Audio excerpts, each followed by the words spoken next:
Thanks to our very own Tony Whitrock and his band Barb Clifford and the Shaken Tail Feathers for our intro music, Better Days. Hello, and welcome to Constellation's webcast series, Fortunato and Friends. During this webcast series, our chief economist, Ed Fortunato, will interview experts in a variety of fields who will provide an in-depth look into all areas affecting your business now and in the future. My name is Eris Williams, Principal of Marketing and Technology and Operations here at Constellation. I, along with Keith Poley from our Commodities Management Group, will serve as your moderators. To keep background noise to a minimum, we have placed all attendees' lines on mute. You may submit a question at any time by using the GoToWebinar questions panel on the right side of the screen. You will also allow time for a short Q&A session at the end of the webinar. A reminder that we are recording today's webcast and will email all registered participants a copy of today's recording later this week. Now for a quick update on some severe weather conditions, here is Constellation's meteorologist, Dave Ryan. All right, thanks, Cyrus. And we are looking at some very, very cold weather coming into the picture just in time for Christmas. Winter has arrived in the western U.S. already, and while a little bit late coming into the mid-continent east, it will not be denied. In fact, our long-range models are showing some very severe cold as early as early next week, with temperatures going much below normal in the Midwest. And then toward the eastern United States, we're liable to have some days next week that don't get above 20 in Chicago, and probably one or two of those stay in the single digits. And for the first time this year, we're likely to see Chicago go below zero at nighttime. So this is some serious cold air coming down. And there's a couple of things I'd like to highlight here. One, this is not just a small isolated event. This has already affected the western United States, and as it comes eastward, the west will stay cold through at least next week. And so what we're going to end up with here is that over the 6 to 10 and 11 to 15 day periods, about 95% of the nation is going to be below normal with this event coming up. And so it's not just an isolated event, but nationwide. And the anomalies here we're talking about aren't just a few degrees below normal, but 10 to 20 below normal, if not more than that in some areas. So it's a widespread event. And number two, the type of blocking that we're seeing, or in other words, the jet stream has bent in such a way that it is producing the cold here in the eastern United States. And that usually leads to a longer period of time. Typically, these events, in my opinion, usually last about 4 to 6 weeks. The models will probably try to get rid of the cold too fast, too soon. And, you know, these events just don't go away like this. So it's a widespread event. It's likely to last a long period of time. I think even when we get back from the holidays, I still think, well, maybe not as severe, we're looking at a cold leaning pattern through the first half of January, if not even a little longer than that. Another thing is we're going to start to lay down a lot of snow cover with this. And particularly in the cities, once you lay down snow cover, helps get those buildings cold and stay cold with the low sun angle that we have at this time of year. And so that adds up on demand. And so it's a compilation of things that are feeding back with each other. You got the cold to come down from Canada, you've got widespread cold, and you've got the blocking to keep it in place, not just for a few days, but a few weeks at least. In addition to that, if you look at the right-hand side of this graphic, the jet stream, what's shown there, and it's from the American model, which just ran here a little while ago, out 10 days. And what you see is you still see cold in Europe. You get the extreme cold here in the United States with all that blue being painted. And you get cold in Asia as well, particularly Central Asia and over through most of China. Japan's been very cold of late, but it looks like maybe that's going to be shifting a little bit more into the interior part of Asia, more toward China. But you've got Asia, you've got China, you've got most of the United States in the deep freeze here. And even though things may modify a little bit in Europe once we get past the holidays, it's still likely to be below normal there as well, and below normal in Asia. So we've got all three of those large demand centers all below normal at the same time for an extended period of time. Thanks, Dave. With that, thank you. We'll move on to our distinguished guest today, Shehzad Qazi, Managing Director at China Beige Book International. Shehzad oversees product innovation, client services, new business acquisition, and corporate strategy at China Beige Book International, which operates the largest private in-country data collection network providing analysis on every key component of China's diverse economy. Since 2012, Shehzad has supervised the analytics team, which helped develop a comprehensive data collection platform for China Beige Book. During this time, he also designed innovative services and macro, strategic, and sectoral products for the firm's financial markets and corporate clients. Previously, Shehzad worked at a strategic public opinion research firm and conducted market intelligence polling in emerging and frontier economies. Shehzad holds a degree in international studies from Indiana University, as well as a master's in international relations from NYU, and serves as an elected member of the National Committee on U.S.-China Relations. Now that you know a little more about our guests, I will turn it over to Ed to get things started. Ed? Thanks, Harris. I appreciate it. And thanks, Shehzad, for being on the show. And I'll just go right down the list. Thanks, Dave, for giving us the weather update. That was an important update for us. Shehzad, it's great to have you on the show. We really appreciate you taking the time. You know, we kind of, stumbled into having you on in December, but it seems like a perfect timing to have someone discussing China, given everything that's going on. And if anyone wants to get more knowledge, information, facts on China, just go to their website. It's www.chinabeigebook.com. And we'll give you an opportunity to write that down at the end of the show, plus some other Twitter feeds and things like that. But Shehzad, great to have you on. Thank you so much for being here. And when I first realized what you were doing, one, I was like, what are they doing a Beige Book in China? And two, how are they allowed to do this? Why don't you tell us a little bit about that, how you got that way?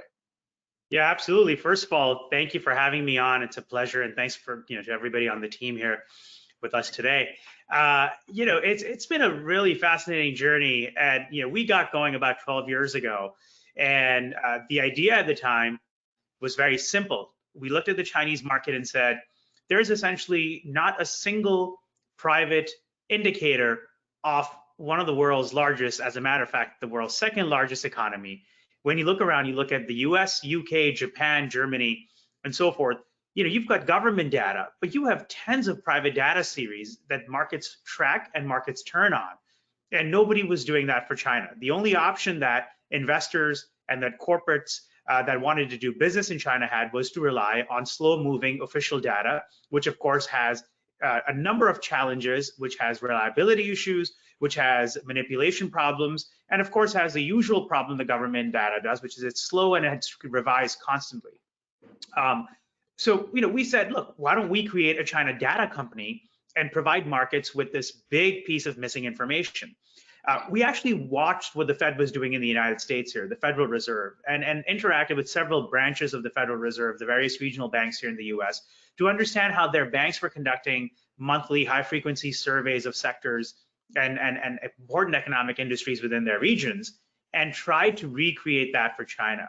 We spent a few years on the ground, a couple of years on the ground, really building up the capacity to carry out such extensive work. Today we survey over 4,500 Chinese companies in any given quarter. And when you go over the rest of the year, you're talking about tens of thousands of Chinese companies that go through the China Beige Book survey. So we built up a methodology that worked for the country, that worked for China. And over the last 10 years now, going on to 11 years, we've been providing, whether it be investors or whether it be corporate boards or chief economists at various companies, really the only private data set, the largest private data set, private data tracking rather, of the Chinese economy that's out there. Wow, that's pretty interesting. So most everything out of China seems to be kind of polished, a bit artificial, a bit manipulated. How are you allowed to do what you're doing, which is kind of just upfront and realistic numbers? Yeah, that was one of the questions at the beginning for us. How long can we do this for before somebody comes around and says no more? Now we've been doing this, as I said, for the last decade, and I think a few things have helped along the way. I think the first one is that whereas we may not be super duper popular within government circles or so forth, one of the things that we have found out is that there is a real I think a respect and B appreciation for a company that is a bit of a neutral arbiter, if you will. We're not investors, we're not strategists, we don't have a particular position on China, we're not bears or bulls or pro-China or anti-China or any of the other stuff that you get. We don't have a book to sell, if you will. We look at the numbers and we say they are what they are. And what that has resulted in doing is there are times where the government will be claiming, a very serious upswing in conditions, and growth rates will be, we're rising, and things were looking very rosy if you looked at official data, especially, for example, in the aftermath of COVID in 2020. Yeah. And we will come out and say, look, the numbers are actually not that great. There's severe weakness in the economy here and here, and these are the larger challenges moving ahead. There's also a reverse of that, though. There are times where limited data series that the government's putting out, or at times market perceptions, will be unnecessarily negative on China. And you'll get a lot of banks, writing notes, etc., saying, look, the economy is in shambles, and investors or China is uninvestable, as we heard in recent years. And China Beige Book data will come out and show, as they did in years past, that look, there are pockets of strengths, and that that is to be appreciated and to be tracked. So I think calling balls and strikes, not having not being one note, and not having this thesis that you're just trying to sell to the public helps. Has helped us a lot. So in a country where truth is elusive at best, your license to operate is really the truth. They probably want real numbers too themselves. Yeah, exactly. That's exactly right. And I mean, they've gone out of their way to shut down even many of their own data tracking. Some of the biggest PMIs that markets used to rely on, or other decision makers would utilize, are now gone. They're no longer available. Some other smaller private indicators eventually ran out of steam as well. So China Beige Book, 10 years later, 11 years later, we are really the only game in town now.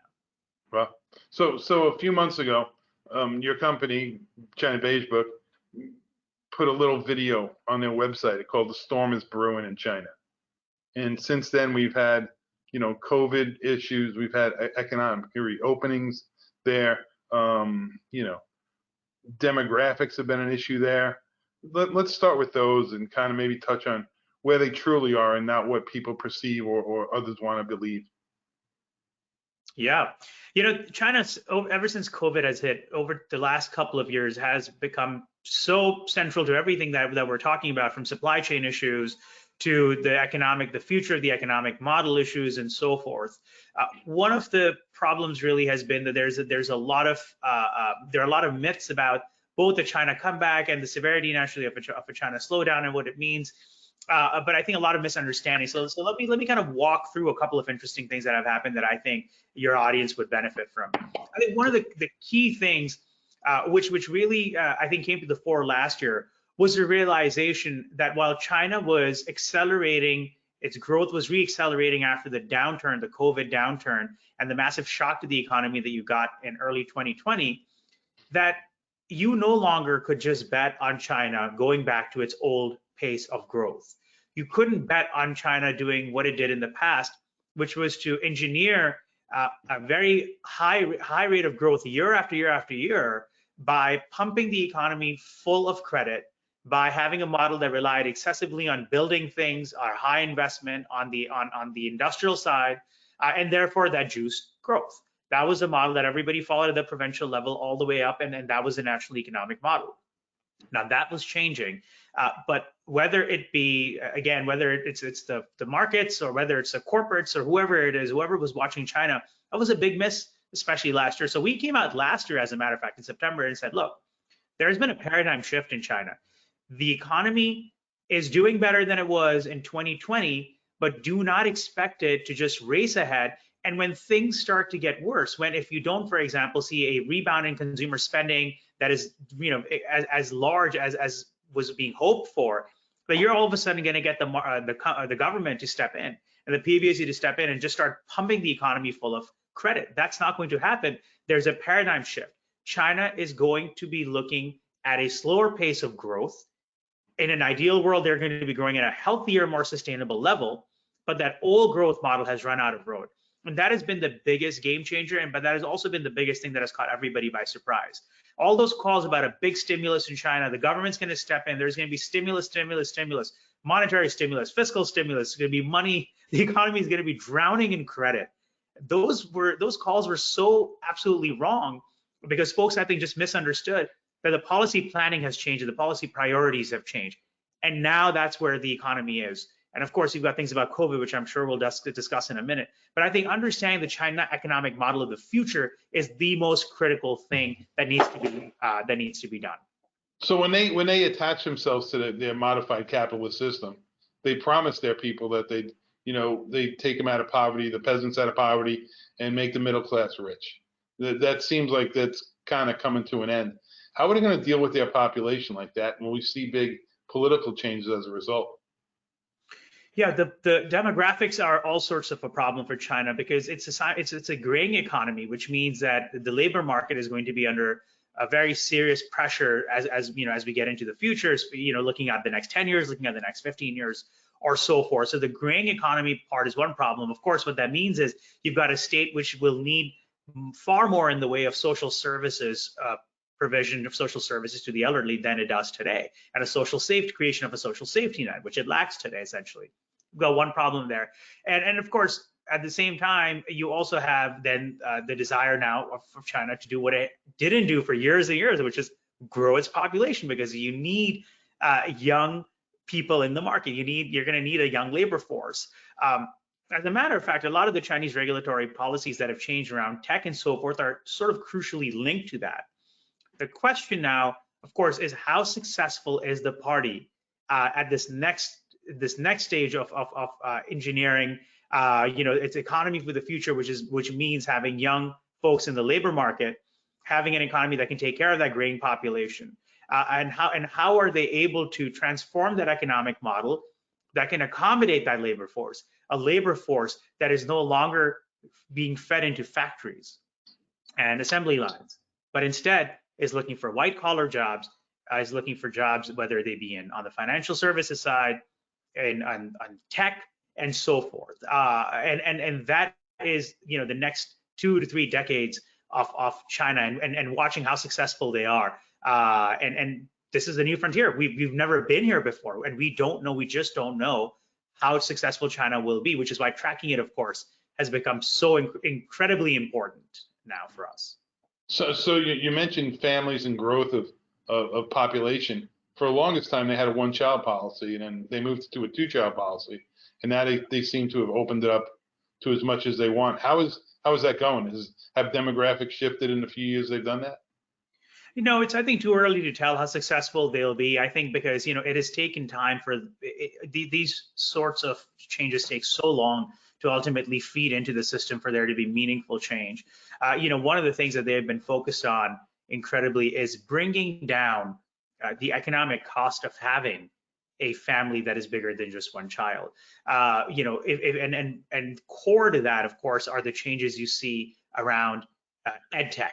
This is very important because all of a sudden you have this China education system geared towards having one child. You turn that one child into a successful student and you hope they do well, and you can afford to spend on them. So all of a sudden education became this very profitable industry in China.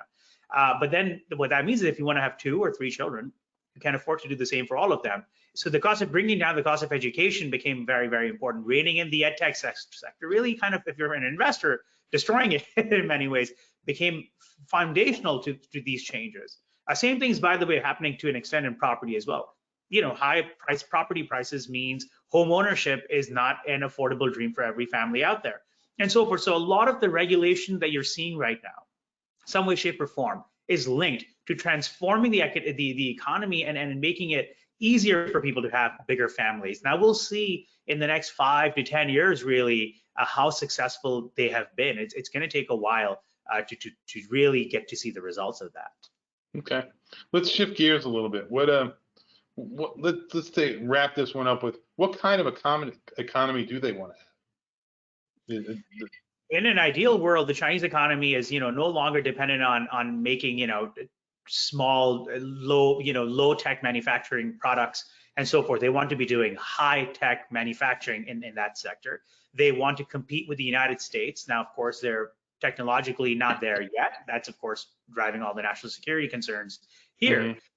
On the other end, though, what they predominantly want is an economy that survives on services and on consumption, on the Chinese people, not being producers for the world, but being consumers of goods and services.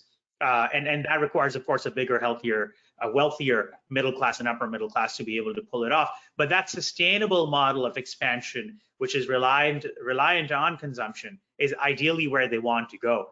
That's where you're turning the ship around now to see if you can actually get there. Yeah. How successful you think they'll be with that?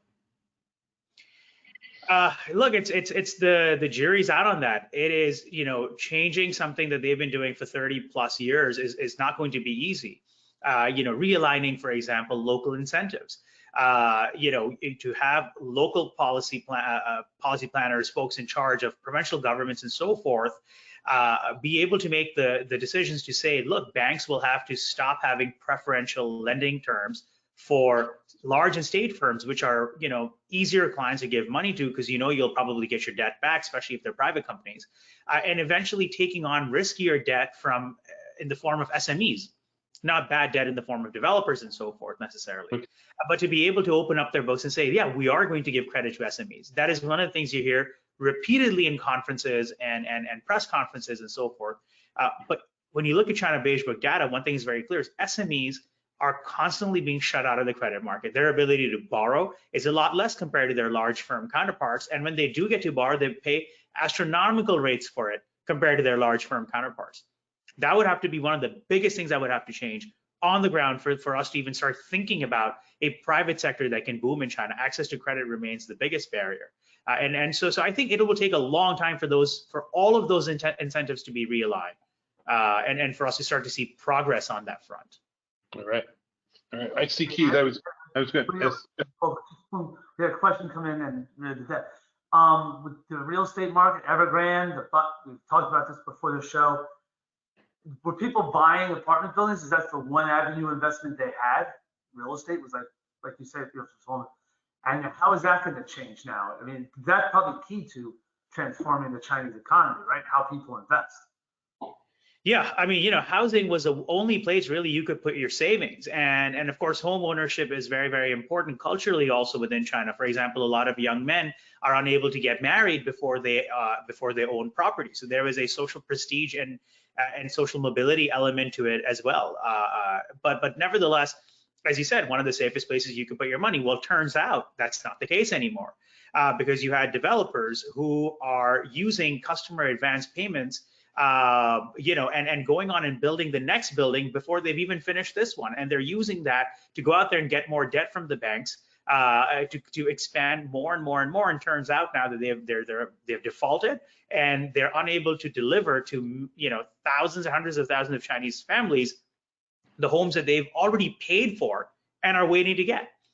So what does that mean for the future of the real estate sector? Now, this is where the conversation's at today. The idea right now that's circulating around is you are looking at a rescue of the Chinese property market take place as we speak. That is the belief right now, at least in the Western world, folks who we speak to. And this, I think, is a bit of not only a misnomer, but this truly misunderstands what's going on. You do not have a rescue of the Chinese property market going on. You do not have a bailout of the Chinese property market going on in China. What you have is the government, now that it has essentially, almost intentionally, pretty much intentionally, destroyed some of the biggest violators of the 3 red lines rules and Evergrandes of the world, who repeatedly ignored the party when the party said, this is too risky, don't do it. Stop expanding, stop taking on so much, you need to deleverage, and they didn't listen. They've destroyed them now as a result thereof. And what they're doing is figuring out a mechanism to have enough liquidity in the system so that the developers who survived and who are taking over these bad projects or the projects that were unfinished, they themselves do not suffer now, because they're actually helping complete those apartments and homes and finish them for the families who've paid for them. So this is to ensure that they have access to enough credit and there's enough liquidity in the system that allows them to do so without starting to drown in debt themselves, or without having to take on all these bad loans and then have their balance sheets naturally sink similarly. So you've got a making sure that the restructuring that's taking place happens in a smooth way, but this is a far cry from saving or rescuing the real estate sector en masse, if that makes sense. Yeah, but it's gonna take time. It's not gonna be worked out in a year or two. It may take time to get all that inventory built. People move into, occupied, and then go Exactly. forward. Right. Okay. Yeah. And Keith, to the other question you had asked, if I may add on, what does that mean for looking at real estate sales going out, right? Because that's a critical question. Where does the property market go from here? And that's kind of what you were asking also this in there. This is a long-term restructuring of the sector that's taking place. And the Chinese property market used to be, 25 to 30% of annual GDP. Those days, I think, are long gone now. You're looking at slowing sales into the future. And, you may get the cyclical upturns that happen in any market, real estate market for sure. But structurally, you're looking at the property sector just going down. Okay, so that's going to structurally change for them. Yeah, got it. All right. All right. Okay. So I have our poll question here. And poll question here.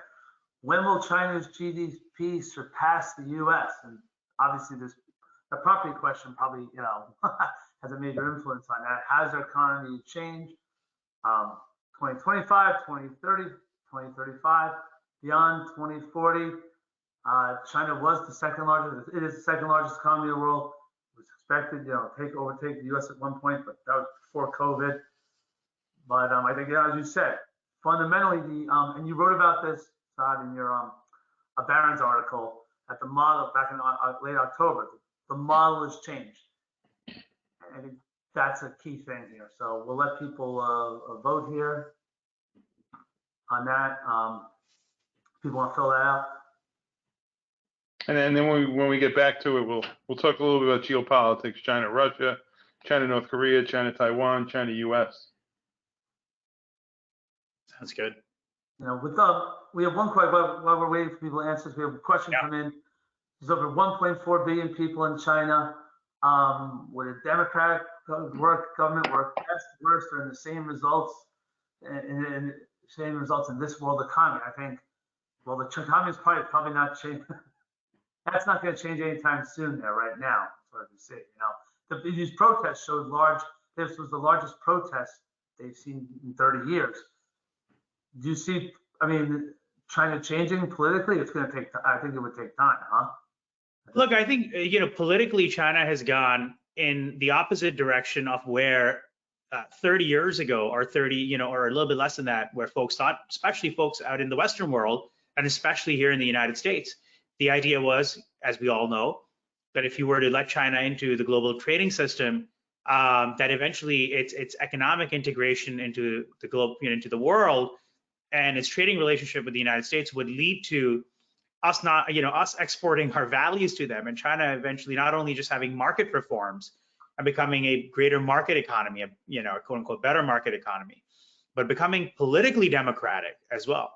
And as we realized, not only was it a rude surprise when we finally saw that companies who were operating in China kept complaining that, look, the reforms aren't taking place nearly as fast, and that subsidy problems are there, technology theft and IP theft is all taking place, but China has actually become less free today, than it was at that time. So politically, I think they have gone in a very different direction, and I do not see any type of change coming anytime soon at all. The party is more in control than it has been, I think, at any time in recent memory. Xi being at the top, of course, being the strongest leader, as we all know, since Mao, and having the most amount of control now over the party, and as a result, they're off over the country. And we saw that at the party congress, right, in October, November. There, he basically cemented it with his people in charge. Does that pose business risks for U.S. businesses now going forward? For the apples, from the apples on down, there is probably more. Is there a new business risk going forward that wasn't there before? Yeah, see, the biggest risk to extrapolate away from the situation for a second is what? It's uncertainty. You can no longer count, from a regulatory standpoint, you can no longer work those old assumptions and assume that, changes are going to be always pro-growth and always pro-market. No, that's not the case anymore. You also have lack of predictability about how suddenly any policy change may be announced and how severe or how extreme it may be from from what then becomes a status quo ante, right? Whether it be what happened with regulatory policy, with data privacy, with the national security laws they ushered in last year, or what has just happened now with COVID zero. You had COVID zero, and today what you have is, zero COVID, and today you have total COVID. And it's been sudden, it's been rapid.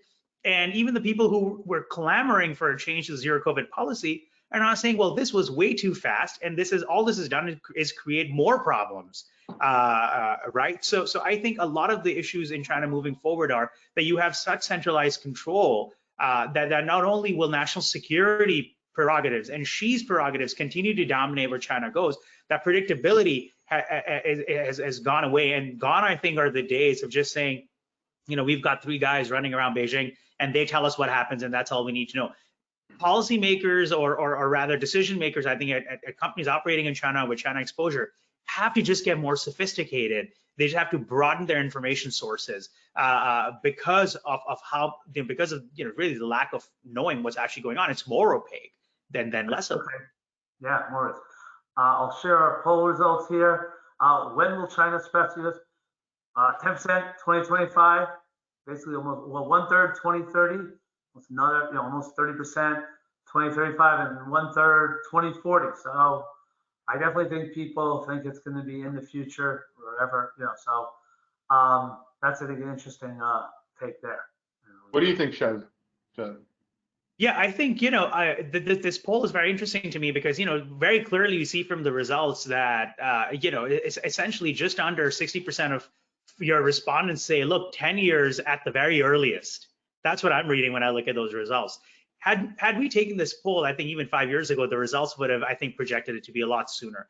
There is, there used to be this idea that when China was hitting 8% growth, 6-7% growth, the idea of China overtaking the US economy seemed to make a lot of sense.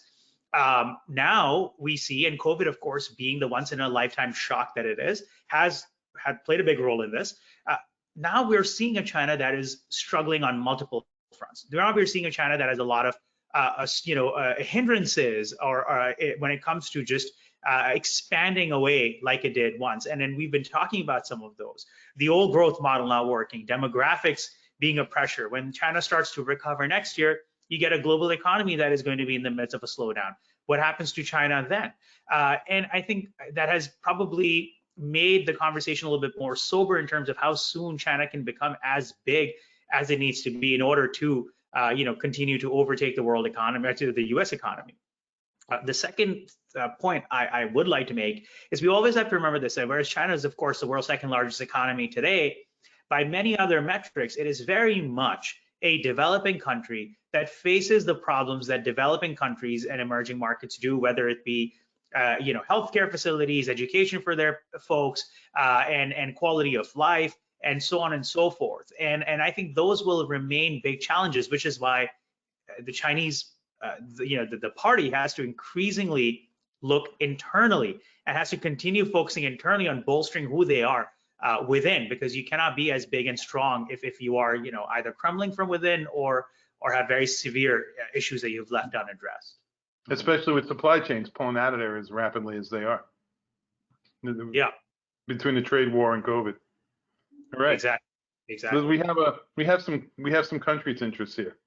Like back in February during the Olympics, they said China and Russia were going to be special friends attached to the hip, forever and ever. Where are we now with that? And is just Russia kind of a hollow puppet of China's now, or could become that, or what's going on with the SPR there? And what do you think next? They have a 2,600-mile border. If China wants to get some quick real estate, they might take a shot at a struggling Russia. Yeah, those are great points. I think, after Putin's rather disastrous and obviously increasingly very embarrassing, invasion of Ukraine, what it has done is it has clearly made Putin the junior partner in this relationship. Now, economically, there was, quite frankly, never really a comparison anyway. But now China is able to utilize their upper hand at getting favorable contracts on commodities, different from the commodities, energy naturally from China. But at what point do they also start to look at Putin as a little bit of a risk, right? The Chinese, Xi Jinping specifically, took a much sterner tone with, with the Russian side than was expected vis-a-vis what's going on. They very clearly come out and have a very clear position against the use of nuclear weapons. As a matter of fact, so does Russia's other ally in the region, India, right? There are a lot of concerns around what Putin has done in Ukraine because that is bad for everybody involved. It's not just bad for business, but now it could lead to very serious lethal risks for the region, especially the use of nuclear weapons are now being discussed as often as they are from the Russian side. So I think, what that does is it turns Russia into a junior partner. And yes, I mean, if China wants to flex its muscles, it can. If China wants to increasingly ensure that the Central Asian states are, much more strongly aligned and perhaps even eventually, listening to Beijing's dictates than they are Putin's, all of the equation is moving in that direction, right? It has strengthened China hand across a bunch of different indicators, if you will, when it comes to their relationship with Russia. And we'll see how soon it puts them in a position where they can potentially pressure Russia, even if it is behind closed doors and in very private conversations and not out and, at a press conference and so forth. All right. How about, I don't know, I'm almost reluctant to ask you this one. What about North Korea? What's the story with those guys and China's relationship? It seems to be a one-way street and it all goes to North Korea, and why are they wasting their time with that?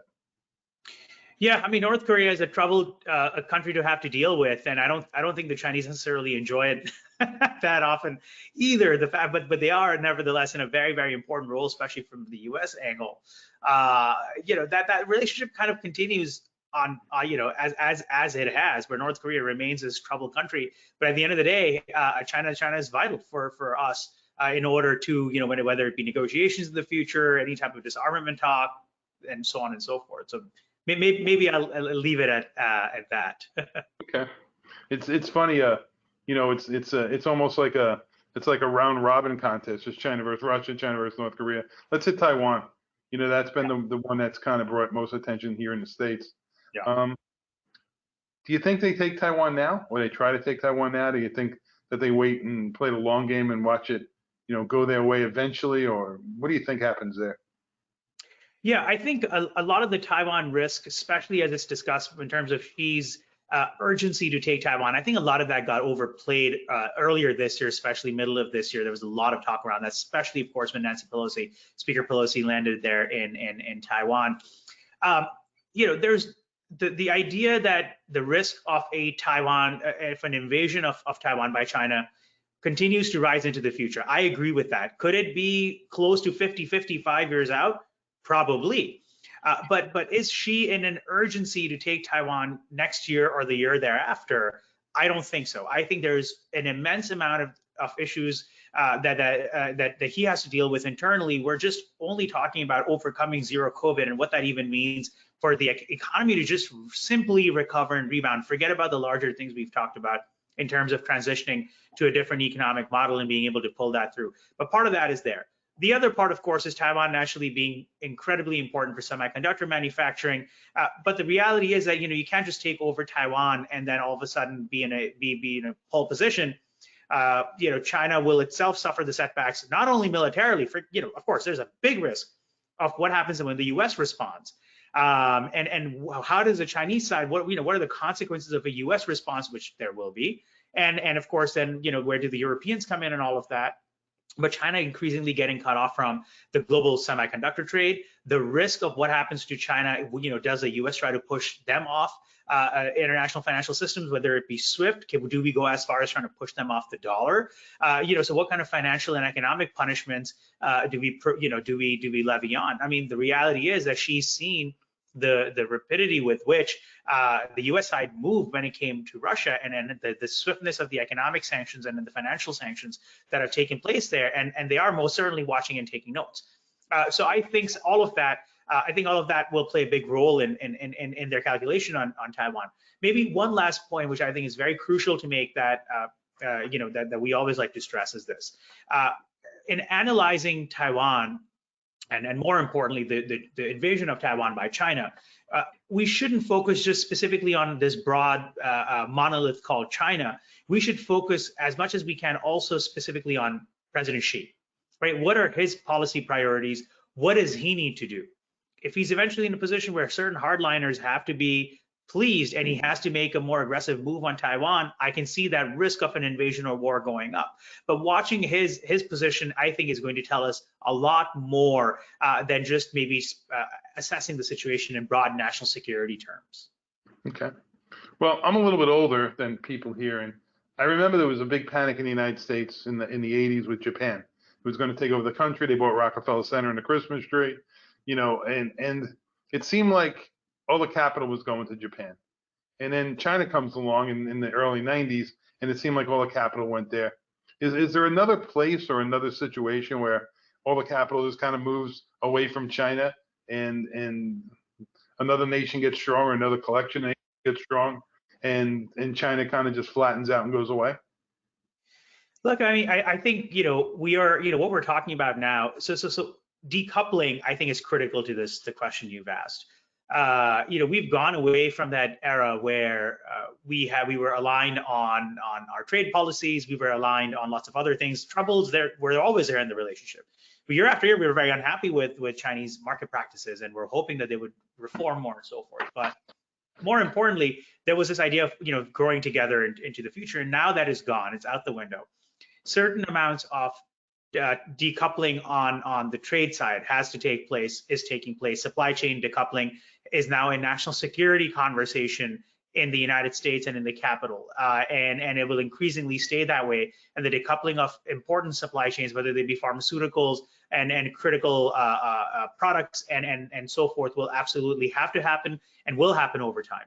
Certain amounts of financial decoupling, the delisting of certain Chinese companies, will most likely eventually happen, not simply just because the US wants them out, but because there will come a time where the PCAOB or the SEC will say, look, open up your books, and the Chinese government will say, you know what, national security is way too important. We're not opening up our books, delist them from the New York Stock Exchange, where they can continue operating, out of Hong Kong, Shanghai, that sort of thing. So financial decoupling is absolutely going to happen as well. Tech decoupling is in front of everybody right now. It's already happening. Again, national security is driving this. So when we talk about the flow of capital, it is ultimately linked to all of these things, whether they be portfolio investments or foreign direct investments and so forth. So it is very likely, but I think that decoupling scenario, not full decoupling, not a full divorce, I don't see that happening. But the partial decoupling across the board, across all these sectors, will in a way kind of lead to at least somewhat the scenario that you're starting to discuss. So the Chinese party got together in October. We see Xi made president for life. What other takeaways can we understand from that event? Yeah, I think there was a lot of uproar before they were going in. A lot of bullish sentiment, especially again in the financial markets. That look, you're going to get a pro-growth policy readout. You're going to get people stacking the committees, which are going to be more reform-minded, and of course, zero COVID is going to be ended completely, and so on and so forth. And none of those were met. There was a lot of disappointment across the board on all those fronts. I think what it tells you is that you've got a President Xi who has a view of where he would like the country to go. It is, he is, and he's going to be driving that well into the future for as long as he possibly can. And that means that economic priorities are going to be set, which are not about pro-market and pro-business and pro-reform, which are about what makes Xi powerful, keeps him powerful, what makes him successful, and then of course, by extension of that, what makes China the most strongest rather, and the most powerful country in the world. It is that lens that is driving everything. So, more technological self-sustainability is obviously part of that. Building up the Chinese giants is part of that, and so on and so forth. So I think businesses need to increasingly understand China from that mindset. It is ultimately the politics, as usual in China, but more specifically in a global context, and China's place in the world, Xi's place in the world, that is driving policy. All right.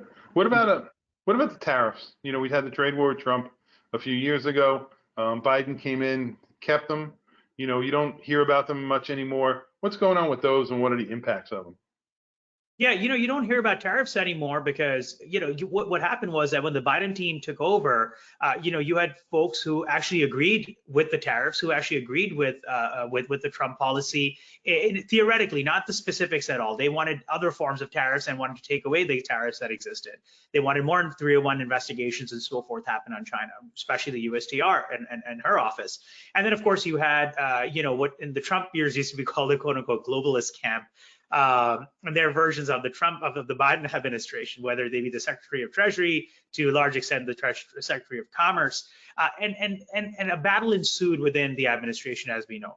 And what resulted was an impasse. You had two sides that were battling hard on newer, different tariffs versus a pullback of tariffs. And the president ultimately decided that the disagreement wasn't going anywhere, and he himself chose not to make a decision. And he just put it on a back burner, and they moved on to tech restrictions and advanced technology curbs and so on and so forth, in terms of in terms of being able to devise a China policy. Because what was going on was the battle over tariffs had dominated so much that the administration increasingly had no real China policy. Tariffs are there to stay. I think what we need to understand is that increasingly so, you cannot get a White House, even if it's a very, very, first of all, I don't think there are too many pro-China, pro-growth folks around DC in that sense, in the old school sense, right? If there's one thing that unites everybody in DC today, it is that we need to take a stricter line on China that puts American national security first, and view it from that lens. Even if you were to get a White House that was willing to roll back certain tariffs, I think they would catch a lot of heat from Congress. I think the Hill has a deep China agenda. They have a lot of things they want to get done.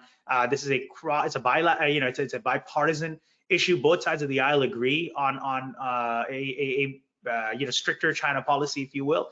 And so I think we're also in an era where you just can't come in and say, look, I'm going to roll back tariffs. I think it'll be very difficult even for a future president or even for a second term for the president.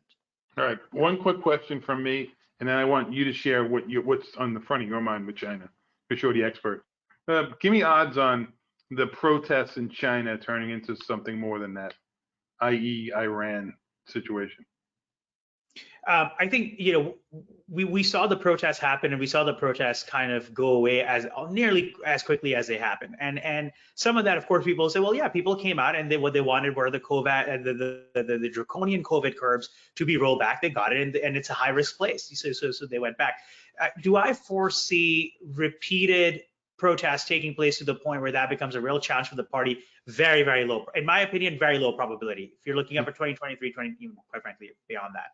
But I'll look for next year. That's a low probability scenario that takes place. I think the Chinese state didn't showcase the powerful ways in which they have the ability to crush protests. We have to remember, and I'll move on to other stuff. Protests happen in China all the time, right? Chinese laborers, workers actually are pretty radical from that standpoint.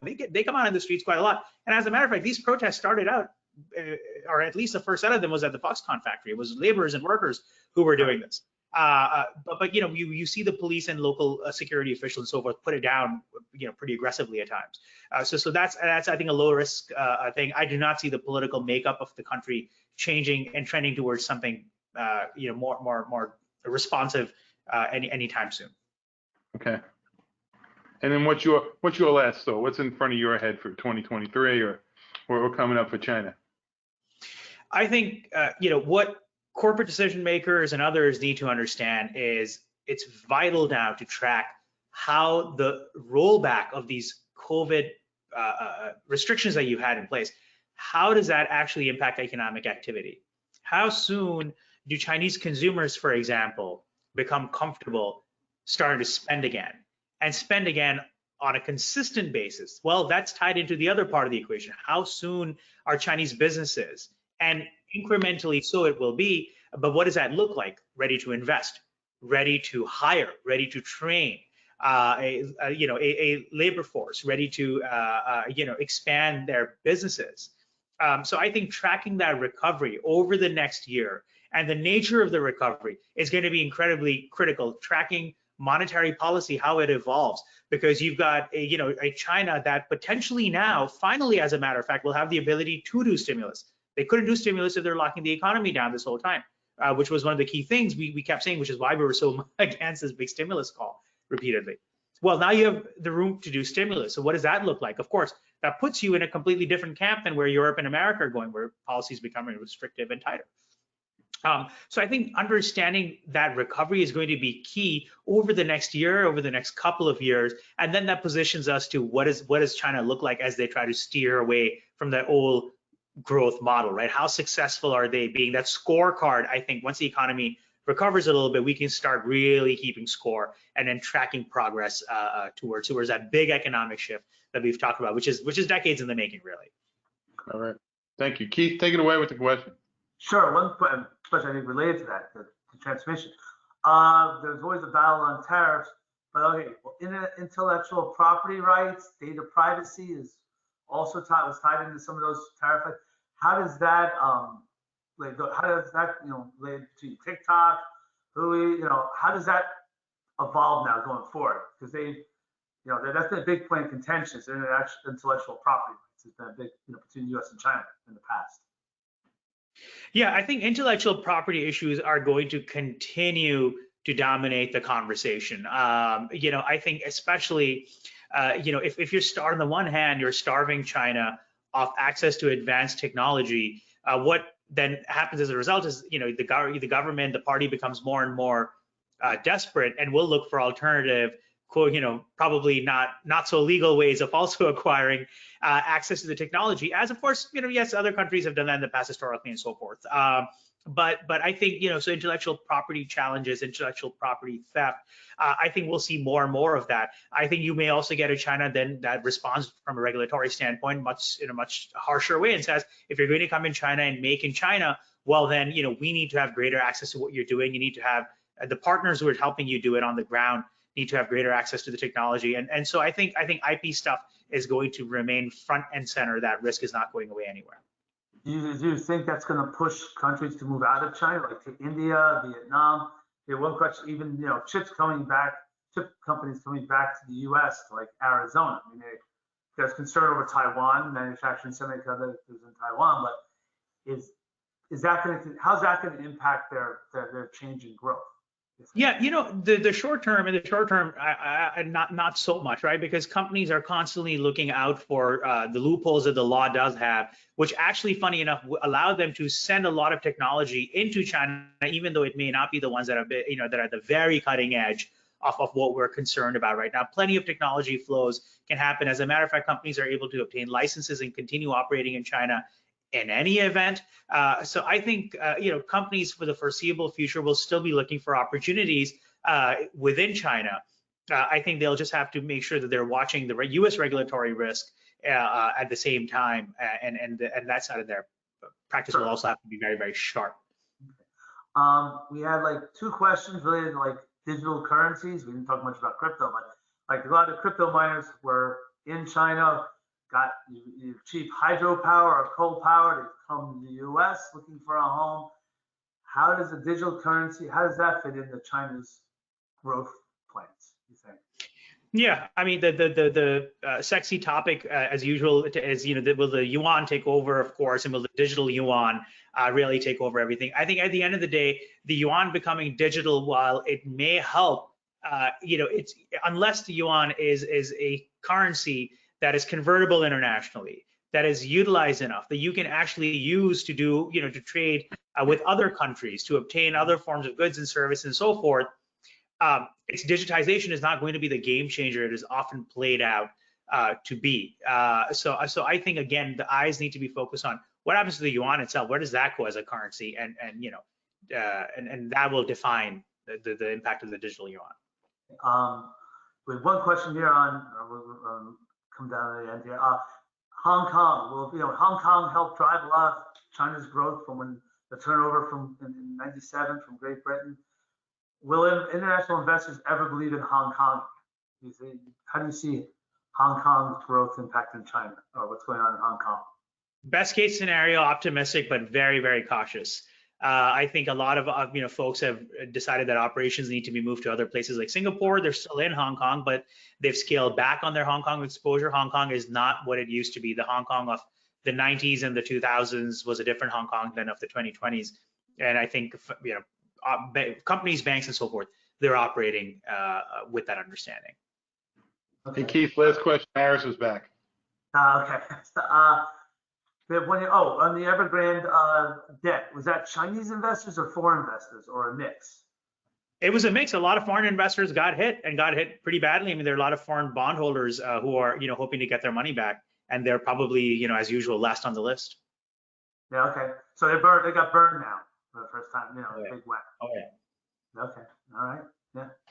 Well, thank you. And I think people have really found this insightful, so.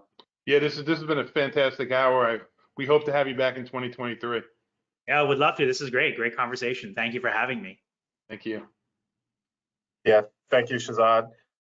So that's all the time that we have for today. As a reminder, today's webcast will be emailed to all registered participants later this week.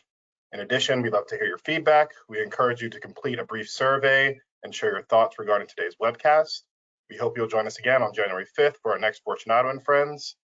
Thank you to Shehzad, thank you to Ed, thank you to Keith, and enjoy the rest of your afternoon. We will see you all later.